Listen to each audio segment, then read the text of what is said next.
हमारी छोटी बहन सोनल बहन देखो कितनी मुस्कुराई है। और अभी अभी मधुबन होके गई। और बाबा ने देखो उनकी कितनी बड़ी लॉटरी लगा दी है ना। Yes yes. डायरेक्ट शिवानी बहन के साथ इनका कनेक्शन हो गया। तो इनका नाम है खुशहाल, लेकिन मैं इनको खुशहाल बोलते, सदा खुशहाल रहती है ना, मस्त रहती है। तो हमें बहुत खुशी है कि ऐसी आर्टिस्ट, वॉइस आर्टिस्ट, अच्छे अच्छे के आवाज़ आप देती है फिल्मों में, सीरियल में, अलग अलग चीज़ों में। कितनी सारे मैंने आपका लिस्ट देखा, तो मैंने कहा ये पढ़ने में मेरा टाइम निकल जाएगा। तो प्रैक्टिकल हम आपसे एक तो ये सुनना चाहते हैं कि आप मधुबन में आए, रहे, आपको मधुबन कैसे लगा, क्या आपने अनुभव किया। और फिर आपकी जो स्पेशली जो आपने जो कैरेक्टर के जो आवाज़ दिए वो भी हम सब सुनाओ, तो सभी को बहुत अच्छा लगेगा। जी। तो हम बहुत स्वागत करते हैं आपका। और आप शॉर्ट टाइम में नोटिस में ही आप आए और हमें साथ ज्वाइन हुए। बहुत बहुत बधाई हो, थैंक यू। और ऐसे आप आगे बढ़ते रहिए और बाबा की भी सेवा करते रहिए। जी सोनल सुभाष जी। भाई जी, सबसे पहले तो थैंक यू कि आज़ादी के इस अमृत उत्सव में आपने मुझे इनवाइट किया। Thank you so much. और मैं अभी जैसे आपने बताया रिसेंटली माउंट आबू होके गई। एंड मैं अपने आप को लकी मानती हूँ कि मेरा पहला विजिट था ब्रह्म कुमारी के सेंटर पे, और वो पहला विजिट ही माउंट आबू में था। एंड सिस्टर शिविका जी की वजह से ये हो पाया, क्योंकि वो मुझे जानते थे, उन्होंने मुझे अप्रोच किया और इनवाइट किया।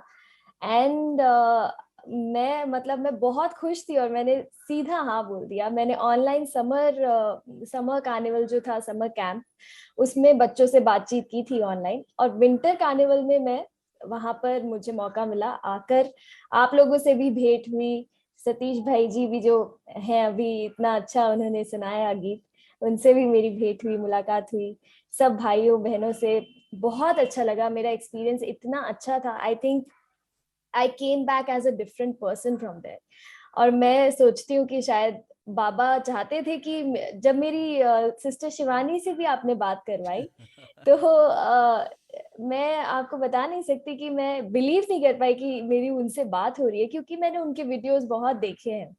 हालांकि ये मेरा पहला विजिट था सेंटर पर, लेकिन मैं वीडियोस के माध्यम से तो जुड़ी ही थी ब्रह्म कुमारी से। तो मैं बिलीव नहीं कर पाई कि मेरी उनसे बात हो रही है। और जब मेरी उनसे बात हुई तो उन्होंने कहा कि आप कौन से सेंटर से जुड़े हैं। तो मैंने कहा कि दीदी अभी तक मैं किसी सेंटर से जुड़ी नहीं हूँ, लेकिन जैसे ही मैं मुंबई पहुंचूंगी तो पहला काम मैं यही करूंगी। तो उन्होंने कहा कि आप जुड़े नहीं हैं, लेकिन आप सीधा माउंट आबू कैसे पहुंच गए फिर। तो मैं समझती हूँ कि मैं बहुत लकी हूँ, बाबा का ये स्पेशल इनविटेशन था मेरे लिए कि मैं वहां पहुंच गई। और शायद मेरे मेरे मम्मी पापा भी बहुत फॉलो करते हैं वीडियोस के थ्रू ही, वो कनाडा में है। तो शायद उनकी वाइब्रेशंस थी ये कि हमारी बेटी माउंट आबू जाए। तो वहां जाकर जितना पीसफुल एनवायरनमेंट मैंने महसूस किया अपने आसपास, और जो बच्चों को मैंने जब देखा, इतने प्रोत्साहित थे वो और इतने एक्साइटेड थे वो। और जब मैं स्टेज पर गई और मैंने जिस तरह से परफॉर्म किया, उन्हें अलग अलग कैरेक्टर्स की आवाजें सुनाई, उसका एक छोटा सा क्लिप मैंने अपने इंस्टाग्राम पर भी शेयर किया था। ब्रह्म कुमारी के ही पेज के साथ मैंने ऐसे शेयर किया था। और वो उसको भी इतनी ज्यादा अप्रिसिएशन मिल रही है अभी तक भी। उस पे कम से कम अभी लगभग 2 मिलियन व्यूज हो चुके हैं, और लोग इतना उसे पसंद कर रहे हैं। पर मैं ऐसा समझती हूँ, मैं आज तक बहुत सारे स्टेजेस पर जाकर बच्चों के लिए परफॉर्म कर चुकी हूँ, लेकिन यहाँ माउंट आबू में आकर जब मैंने परफॉर्म किया तो वो एक ऑरा ही अलग था, वो वाइब्रेशंस ही अलग थी। और मैं मानती हूँ कि इसका रीजन ये है कि वहां पर जितने भी सोल्स मौजूद थे, जितने भी भाई बहन हम वहां मौजूद थे, उनकी वाइब्रेशंस बहुत पॉजिटिव थी, इंक्लूडिंग द किड्स, जितने बच्चे भी वहां पर थे। तो और सबसे अच्छी बात जो मैंने वहां सीखी, एकता दीदी थी, उनसे मेरी बहुत बातचीत हुई, शिविका बहन से बहुत बातचीत हुई। सबसे अच्छी चीज जो मैंने सीखी कि जैसे आपने भी मेंशन किया कि एक कमल पुष्प के तरह किस तरह अपना जीवन जी सकते हैं। तो ये सबसे बड़ी लर्निंग मैं वहां से लेकर आई हूँ अपने साथ। और जैसा मैंने कहा, I came back as a different person. I will repeat that कि जब मैं वापस आई तो मैं एक अलग पर्सन थी। और ये मैंने अपने जीवन का एक रूल बना लिया है कि कमल पुष्प की तरह कैसे जीना है। एंड बच्चों की अगर मैं बात करूं बच्चों की अगर मैं बात करूं तो मुझे ऐसा लगता है कि बच्चे जो हैं वो हमारे वर्ल्ड का फ्यूचर है। हमारी कंट्री का ही नहीं बल्कि वर्ल्ड का फ्यूचर है। और आजकल बच्चों में एक नई सोच है, एक नई अप्रोच के साथ वो लोग जीवन जीते हैं। तो एक बच्चे वाले लेवल पे ही, मतलब एक एक चाइल्ड ब्रेन में ही कैसे पॉजिटिविटी डालें, कैसे प्योर सोल्स बनाए बच्चों को, ये बहुत जरूरी है। क्योंकि जिस तरह से अभी पिछले साल हमने देखा कि ये जो कोरोना की वजह से जिस तरह का माहौल हो गया था, ऑफ कोर्स बच्चे भी बहुत परेशान थे। मैं बच्चों से बहुत क्लोजली जुड़ी हूँ, इसलिए मुझे पता है कि बच्चों के लिए भी घर पे रहना और घर से ही स्कूल अटेंड करना, हर चीज घर पर ही उनके लिए एक कैद की तरह हो गया था। तो ऐसे टाइम्स में बच्चों को भी कैसे पॉजिटिव रखना, ये सब बहुत जरूरी है। और विंटर कार्निवल में मैंने देखा कि बच्चों को कैसे अलग अलग चीजों में इंक्लूड करके, अलग अलग एक्टिविटीज में इंक्लूड करके, एक अच्छी सोच के साथ, एक पॉजिटिविटी के साथ, और वहाँ बच्चों को सिखाया गया कि कैसे हर काम को एक पॉजिटिव अप्रोच के साथ किया जाए तो उसका रिजल्ट कितना अच्छा होता है।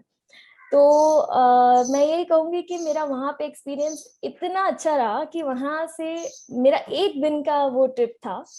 क्योंकि मेरी और भी वर्क कमिटमेंट्स थी यहाँ मुंबई में। लेकिन जब मैं वापस आ रही थी तो मेरा वापस आने का मन नहीं था। मतलब मुझे ऐसा लग रहा था कि काश ये ट्रिप एक्सटेंड हो जाए। और वापस आने से पहले ही मैं ऐसा सोच रही थी कि मैं यहाँ दोबारा कब आ पाऊंगी। तो मुझे वहां जाकर ऐसी फीलिंग हुई। तो आप समझ सकते हैं कि वो कैसी फीलिंग थी। And I have learned a lot of things thanks to all the brothers and sisters I met। जब मैं सुभाष भाई जी से भी वहां पर मिली तो सब सब लोग जैसा सर ने भी कहा कि हर किसी के फेस पर एक एक अनोखी मुस्कान होती है।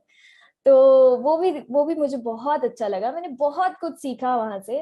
एंड सबसे बड़ी चीज ये कि how to be a peaceful soul.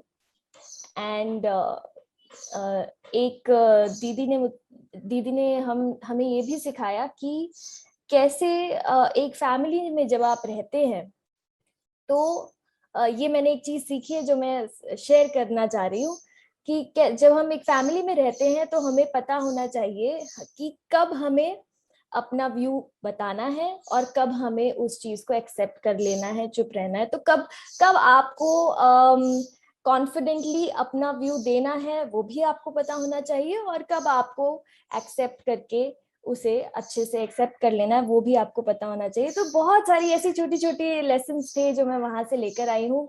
और इसके लिए मैं शिविका दीदी की तो शुक्रगुजार हूँ ही, और साथ ही साथ आज सुभाष भाई जी आपकी भी शुक्रगुजार हूँ कि आपने इस इवेंट में मुझे इनवाइट किया। मेरे ये जो छोटे छोटे पॉइंट्स है जो मैंने बताए, ये बताते बताते ही मेरी जो मेमोरी है वो रिवाइज हो रही है, और मुझे ऐसा लग रहा है कि मैं वापस माउंट पहुंच चुकी हूँ। So thank you. ओम शांति। तो शुरू करें, उनकी आवाज थोड़ा सुनाइए। जी। और जो आपके उड़ते उड़ते फेमस आप आ जाए दीदी। फेमस आपको कैरेक्टर। आपको माउंट आबू से इनवाइट किया जा रहा है सतीश भाई, हम फिर से इनवाइट कर रहे हैं। जी जरूर, मैं जरूर आना चाहूंगी। सब लोग सुनना चाहते हैं। जो आपने यहाँ स्टेज पे दो चार कैरेक्टर की आवाज सुनाई थी, थोड़ा सुनाइए ना, बहुत जी। अच्छा तो लगा। बहुत सारे कैरेक्टर्स को मैं आवाज देती हूँ। जैसे बच्चों के जो कार्टून शोज होते हैं उनमें मैं आवाज देती हूँ। नेटफ्लिक्स की काफी सारी सीरीज हैं जो फॉरेन लैंग्वेजेस में होती हैं, उनको हम हिंदी में डब करते हैं ताकि हमारे देश में भी लोग देख पाए। और कुछ जैसे फिल्म स्टार्स हैं, जैसे एमी जैक्सन है, वो लंदन से हैं तो उनकी हिंदी उतनी फ्लुएंट नहीं है, तो उनको मैं अपनी आवाज देती हूँ ताकि जो व्यूअर्स हैं वो हिंदी में अच्छे से उस शो को या उस मूवी को देख पाए। तो ऐसे बहुत सारे कैरेक्टर्स को मैं आवाज देती हूँ, जिसमें से सबसे ज्यादा पॉपुलर है डोरेमोन और छोटा भीम। तो वो मैं कुछ वॉइसेस आपको करके दिखाती हूँ। तो डोरेमोन, हेलो सभी को, ओम शांति। मैं रिसेंटली माउंट आबू आया था और मुझे इतना मजा आया कि वहां पर मौजूद सभी बच्चों को मैं अपना गैजेट देना चाहता हूँ। हेलो दोस्तों, मैं हूँ छोटा भीम और मैं ढोलकपुर से आया हूँ। जब मैं माउंट आबू आया था तो मुझे इतना अच्छा लगा कि मैं तो वहां दोबारा कब आऊंगा, बस यही सोच रहा हूँ। Thank you. और आपका देखो सभी लोग निमंत्रण दे रहे हैं और जल्दी से जल्दी आपको आना है। जी बिल्कुल।